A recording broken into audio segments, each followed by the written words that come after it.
Hello, this is International Master and author John Watson. Welcome to Beyond the Opening.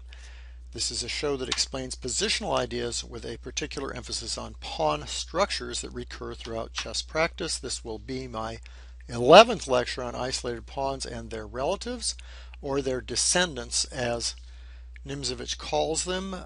I'm first having treated the isolated queen pawn at great length. We looked at isolated queen pawn positions, just pure ones, then isolated pawn couples, then hanging pawns, and then the ram structure.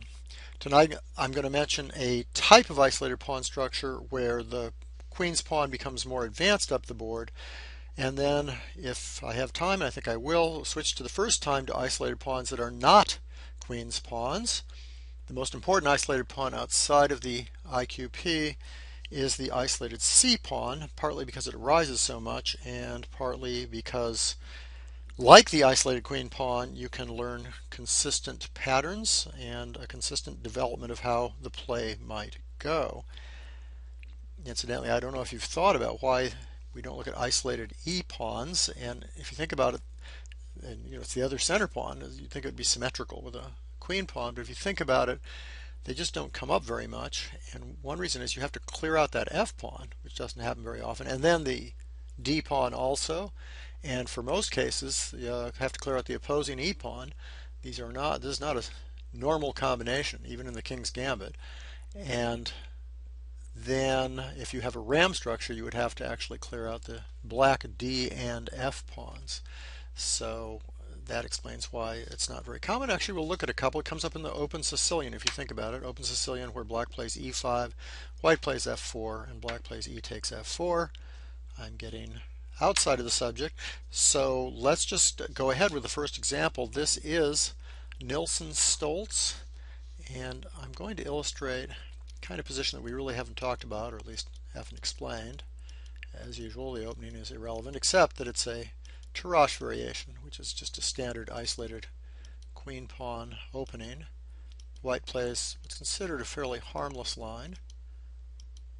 Used to play it a lot. And here's the basic structure that I want to talk about, the one that we haven't really gone into that much before. Black has achieved d4, which, as we know, activates his pieces and gives him space. He even has a good bishop now. Sometimes when he plays d4, he's got a bad bishop behind it. So the bishop on c8 is not blocked off by a pawn. So things look very good. But white has the prospect of using an outpost on d3 to block the further advance of the pawn and then perhaps target it. He also has a very influential bishop. So let's just see what happens. We'll see a couple of these, so I'm not going to go into too much detail about the general things. Okay, he's hitting the b pawn, white protects it.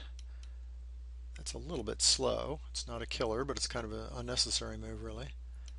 White plays there. So here's where I want to show you something. This is an ideal time to blockade the d pawn, and this is the standard maneuver for doing so. So let's take a look at this. The idea is, now black takes an open file, let's say, and white blockades that pawn so it can't move forward. Remember, just like it's very much like the pawn when it's on d5, or white's pawn when it's on d4, that isolated pawn, which is that one side is trying to blockade it. White's, for example, trying to blockade a pawn on d5, make sure it can't advance, and if that pawn does advance, that's good luck. That's a good sign for black. So the same thing applies to a pawn on d4. If it can advance, that's going to open up a lot of squares, and we'll be seeing that too. What's going on here? Well, this knight, if you think about it, is really covering a lot of squares. It's really radiating strength, as they say. And on top of that, we have a very good bishop, which is unobstructed and hitting the queen side down here, and a rook on a nice open file. It's a lot of queen side action going on there, and that knight might go, for example, to f4 and d5. But basically, very well placed pieces. Well, what does black have? He has more space, and white's e-pawn could be a target. For example, this move. We'll get a piece out and attack that pawn. So he can also just play bishop f5. One of the ideas of bishop f5, by the way, is to even possibly just take this. And then once it's taken by the queen, so that he still has pressure against the isolated pawn, then moves like knight e5, maybe even d3. The other possibility with bishop f5 is to play bishop e4. We'll see that, blocking off this very nice bishop. Okay, so let's just move ahead here after bishop g4. Just to give you an idea of what's going on. Now he's hitting the e-pawn there, so white's going to defend that. And black brings his other rook over. Well, that makes sense. He's centralizing and getting his last piece in play. And just to show you, for example, maybe black plays this move, thinking about doubling, just very flexible move. White attacks it, gets sick of that bishop and starts attacking it to get it off that e-pawn. Bishop comes back, as I say, has that idea about bishop takes d3 or bishop e4. And white maybe plays this move because he doesn't really want the bishop to take on d3. There's even a little threat here, which is knight takes b7 followed by something takes on c6. So that knight looks awfully good there, doesn't it? It's cooperating very well with the rook and the bishop. It's possible, and I don't say for sure, but it's possible that white has a small advantage here. As long as black can't play d3, white's pretty happy, but if he is better, he's only just a little bit better. Okay, let's get back to the game. In the game, white instead played this move, queen d2. Black develops actively. White tries to get some pressure on that d-pawn. Black protects it. And white makes this funny move, attacking the d-pawn for a fourth time, which makes a lot of sense. Really, this was his last chance to play this move to get the knight back to d3. It's maybe not quite as good as it was last time, but is certainly worth thinking about. So let's just look at what happens. Attacks the d-pawn. What does black do about this? Well, he counterattacks on the e-pawn so that, for example, if white played here and took everything off, then at the end of it all, black would have rook takes e2, which should be about even. Probably doesn't want to get hit with rook e1 check, so this, even pawns, draw. I usually think there's chances on the board no matter what, but this is a draw. Okay, so let's go back to the game. That's what happens if he takes the pawn. So instead of that, he defends this pawn and threatens the d-pawn again and puts a little more protection there. On the other hand, that bishop is awfully passive, and it's really sad to get off that g2, that h1 a8 diagonal. So, but what does black do? He's threatened with this pawn's threatened 4 times. How is he going to defend it? Well, that's a key move. As I say, just like when the pawn's on d5, isolated pawn, it wants to get to d4 to open up pieces. Well, look for a second at this move. Now it's going to give up a pawn, so nothing's ever free, but look what's happened. This rook, its range is extended, and if black ever takes the pawn, then it's going to be even more extended. This rook has more pressure now than it did before. The knight has new squares. The queen has a new diagonal, and this bishop is obviously being activated. So every single piece is more activated, and that was characteristic of white's thrust to d5 when he had an isolated pawn, or black's thrust to d4 when he did. So let's see how this works. Okay, white takes. Now, in order to keep this all a little more under control, he really should play here. Probably very scared of the light squares around the king. For example, this move seems to almost win, but it turns out it's just a little difficult to make this all coordinate. I won't go to any detail there, I don't think. Black's doing fine, but he's not winning. I think the best move, actually, an interesting move would be this, because it just threatens to pin the knight, and that's more useful to pin the knight than to just attack it. And so that's very likely the way to do it. Just the idea of bishop g4, even if the knight moves right away, bishop g4 is looking like a very good move. So black is better now. So this rook c4 move in conjunction with bishop f1 really didn't work very well. He should have tried to get a knight to d3. However, there's a lot to go here. Now what? Well, black has this nice square here to goof around with, and this knight is sort of hanging. So let's see how black handles this. Nice little move. Threatens the knight. Threats just simply take it, and the pawn's pinned. So the knight moves, And another nice little move, which is attacking this rook. And we're getting to the point where it's hard for white to find really good squares. He runs over there, gets attacked again, runs black back over, and now black decides to occupy this outpost right in front of the isolated pawn. And things are going really badly for white. The threat is rook takes e1, winning, well, if he takes back, winning the queen with knight f3 check. So if you look at it for a second, there's really nothing he can do about that without causing other horrible problems. So he sacrifices the exchange. And really, it's just a matter of technique after that, because black's pieces are still really good. Usually when you sacrifice the exchange, you get some kind of compensation.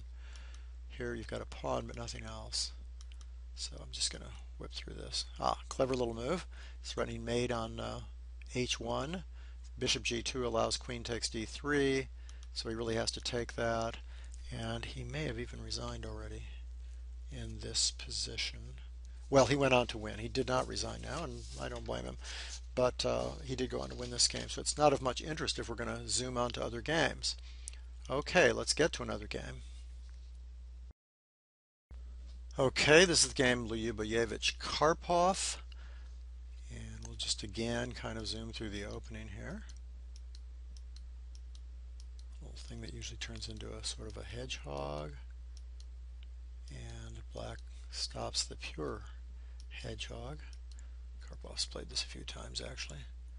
Okay, now this is very interesting. He makes this little strange looking move, leaves the d pawn hanging for one thing, but it does open the bishop on that d5 pawn, and Karpov makes a simple move. The idea was that if you had taken the pawn, you had this, come back to take that pawn and blockade the isolated d pawn. It's not much, but this bishop would be a bad piece, so maybe a little something. Instead, Karpov simply develops, and white makes another. This is kind of the point. He's thinking about playing the move knight e3 at some point, trying to win the d pawn. However, it's maybe not realistic, and in fact, at this point, maybe he should just play e3, keep an equal game. Plays h3 instead. And the problem here is that you can't keep that pawn blockaded, and it's going to get free.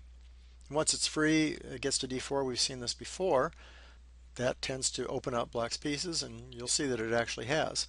So, and we're in our basic structure here. Let's go make a move or two more. Okay, now here's our basic structure. Oh, that's kind of a trick. Maybe we should look at that first. He's threatening rook takes c1. White is threatening rook takes c4, and so black has to take that and allow a check, and so it is even material. But look at this basic structure. This pawn holding up that pawn. By the way, this can come up when white's playing in the accelerated fianchetto Sicilian, for example, some of the Caro-Cans. Fairly common structure. Certainly the Tarrasch is the most famous one. And here's the thing. It looks sort of like last game, but the difference is he can't get a blockading piece to d3, especially a knight. He'd love to have a knight on d3. That hits the a pawn and centralizes. And the knight centralizes, so every piece is good. Maybe not that one so much, but if he gets d3 in, that'll be open also. Excellent move. That's a key move. You might think that that's a Karpovian prophylactic move to stop knight g4, and I suppose it is, but it's also got attacking purposes. And it also fulfills that general rule that when you have space and you've got the other player tied down, open a second front. Often that means moving a flank pawn. Okay, so he stops that from moving. Has another idea too. And black, there it is. He opens everything up and has a beautiful knight on d3. It's a slight inaccuracy. He should really play queen f5. I think probably missed that move. That's a very good defensive move. But on the other hand, black's still quite a bit better. Okay.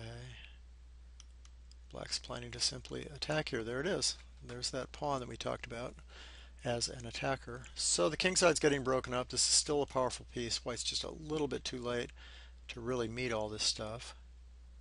That's not the best move, but it's difficult no matter what.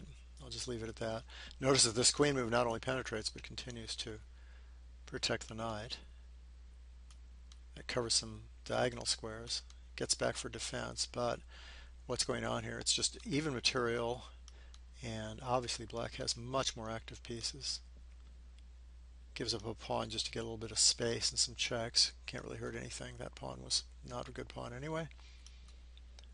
And I'm not sure if there's that much to say. A beautiful knight on f4, if you've ever seen those. Iliubievich gets a little desperate there. I mean, he probably didn't have to do that, but he's in big trouble. He's going to probably lose more material. Black's a pawn up. Things are definitely not going well. Still, this is a little strange. So obviously Karpov has the technique to win this. In fact, I think I'll just, well, a couple more moves maybe. Might as well see it. Oh, black won another pawn. Maybe that's worth stopping at this point. Okay, so we'll just stop there. So what did we see there? Well, we saw that black got the move d4 in, and in that sort of standard position where white's pawn was on e2, the problem for white is he couldn't blockade it. So it was able to go further to d3. It also, because it couldn't be blockaded, there was always the threat of doing something dangerous like that. And there was no blockading. Usually when there's a blockading piece, either a bishop or a knight, it has a certain amount of positive strength also. So that didn't happen. Okay, let's move on to another game. Okay, we're in the middle of another Tarrasch defense, same one we just looked at, and he's trying the same positional line, d takes e5, with a slightly different twist. Something made famous by, now last time he played knight e4 in this position and took the bishop. This time he plays that move. Now that knight's kind of interesting. It's obviously strong. On the other hand, it's it can be attacked pretty easily. One thing it can do though is it can swing around and, for example, go to that d3 square we wanted to go to so much. So it's an interesting idea. Ulf Andersson first played this a lot and it became very popular. Big decision there. Where to put that queen. Now he protects the knight. This knight might go here. It could also go here. It could also swing around maybe to c1 and to d3.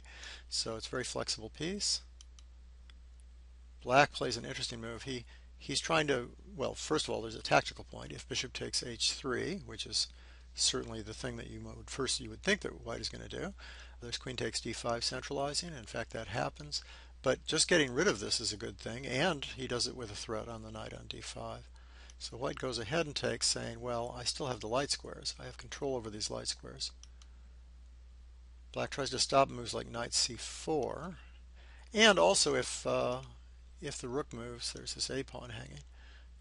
Not immediately, but it will be. Okay, attacks the bishop. And we're basically the same old thing, that white's knight is better than black's bad bishop. So, and the bishop on g2 is strong. However, the pawn on e2 is weak, and black has activity. Nevertheless, we've gotten back to sort of our normal kind of position that we had in the very first game. Okay, there we're ready to maybe make. There we go. White stops that d3 move. Remember, d3 opens everything up. Black says, if you're going to play knight d3, I'm going to play queen takes e2. So they simply develop. Nice move. That rook is protected by the knight against the queen. But it has the idea of moving over and then maybe knight d3. Because now the e2 pawn will be protected. Black simply maybe doubling on the file, tripling on the file. Now white's ready for knight d3, and in fact gets it in. And really, at this point, black's definitely worse, just like he was in the other game, unless he can play some sort of tactics, pick up some sort of material, which sometimes happens because he's got the more open position. But basically, fundamentally, white's achieved what he wanted to, and black really hasn't. Okay, so they maneuver around for a while.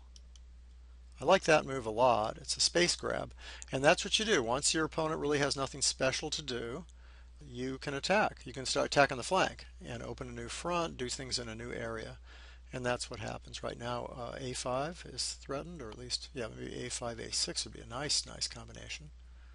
So black tries to break down that blockade. I think a very good idea, logical idea. I'm just going to show the moves without comment here, though.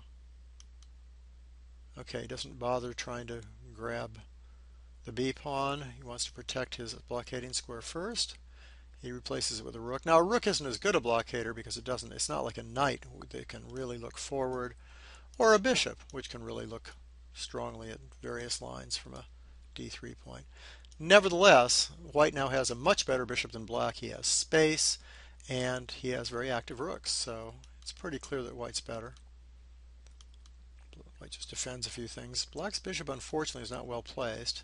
He feels like it should at least defend the isolated pawn on d4. Black isn't doing very much. White's making very slow progress. There we go. That's the advance we wanted. And this is how you wear down an opponent in a position like this. Black can't really do much. So now he's threatening the a pawn.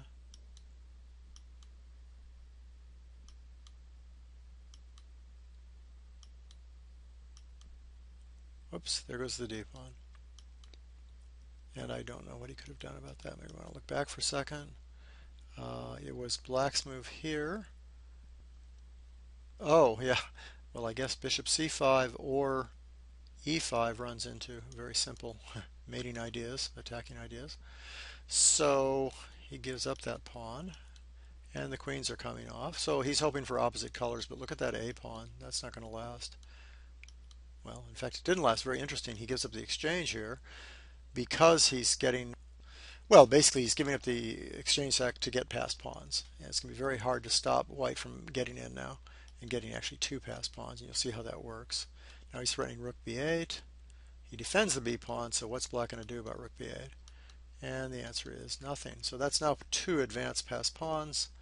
We have resignation coming here pretty fast. Yeah, right there. And you can look at that yourself to finish it off. So, good game, interesting game. White managed to get that blockade eventually, and you saw that black kind of ran out of active ideas. Black really needs active ideas in these positions. Okay, let's move on to another game. Okay, finally, as promised, we're going to move to another isolated pawn, in this case, this c pawn. This is after all these weeks of looking at the d pawn. This getting an isolated c pawn can come up after c4, d4, or e4, and does in all three cases reasonably often. It's not as systematic as the isolated d pawn, but there are some systematic principles. Let's just run through this opening. Sort of semi-Tarashi kind of thing. And we'll just check this out. Okay. All normal moves, we've seen this kind of thing before, but this is in a funny little position. And he tries to take advantage of that by isolating that c pawn. So here we have the isolated c pawn versus the isolated d pawn, which I'm going to concentrate on quite a bit for a while. Certainly next week will be probably completely that. You'd think that white would have the advantage here because of his advanced c5 outpost, which is more irritating than black's d5 outpost.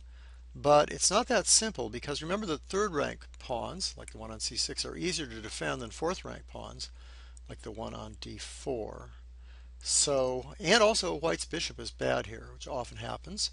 So the whole position should be basically just double-edged, not necessarily better for one side or another. White plays the most natural move, covering, what is it, c5, the outpost square on the open file. Black doesn't want to give up his bishop and also cover c5. Okay, just working on the c file. Black is doing a nice job working on the now open b file, and he's got the open d file too. And he's attacking that square. Rook b8 is an option. And that move really isn't very good, in my opinion. It's just too passive. And you might just say, well, that's okay. It's a defensive piece. There's a lot of times when a passive move is appropriate. I think in this case, though, black should force white's queen side to come in by playing this move, because that either forces this passive move, or more likely, he's going to make a move like this. And now we still have the possibility of bringing the bishop this way. So I think that was really the way to handle this.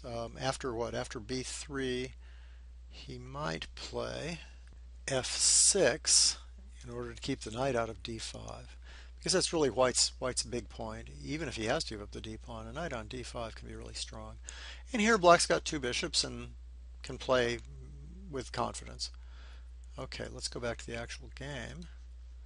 The way he played it is, as I say, kind of passive. So here's what happens. First of all, he does that with tempo, that knight e5. It's not as though white has some enormous advantage, but let's just see how this goes. He gets some initiative, basically. Just watching out for that D pawn.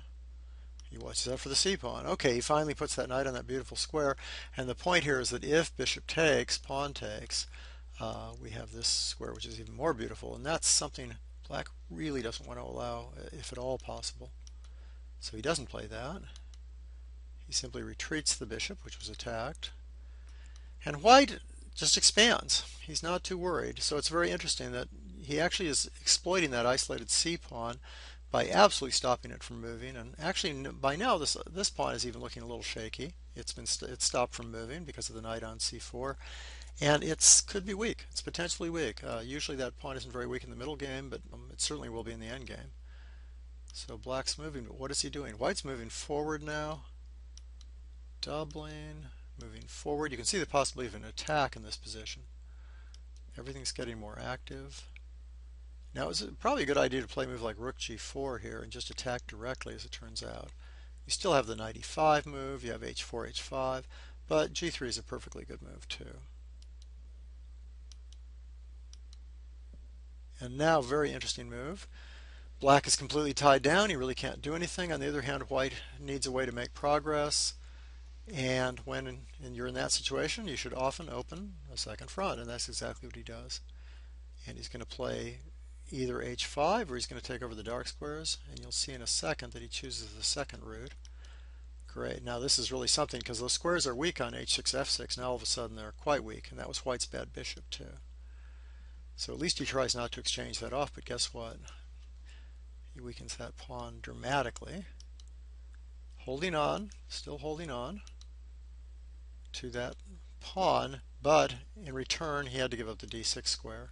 White's played this very systematically and very logically. I think it's really impressive, actually. He takes over that d6 square, threatening to win the pawn again, but now he's still defending it. Black still got it defended. Now white should just play queen a6, which is just tremendously strong. You can check that out by yourself. He kind of messes around a little bit, maybe trying to make time control, maybe just knowing that he's not in a big hurry. He has a very good game. He's given up a little something here in terms of advantage, but white's still got everything well in hand. And in fact, he plays a nice little maneuver here. He's threatening now rook b2, penetrating on the queen side. So black gets a little desperate. A lot of times that's a good exchange sack, but here it doesn't really open enough, and white still has the initiative. Still a good try. It's probably the best thing he could have done.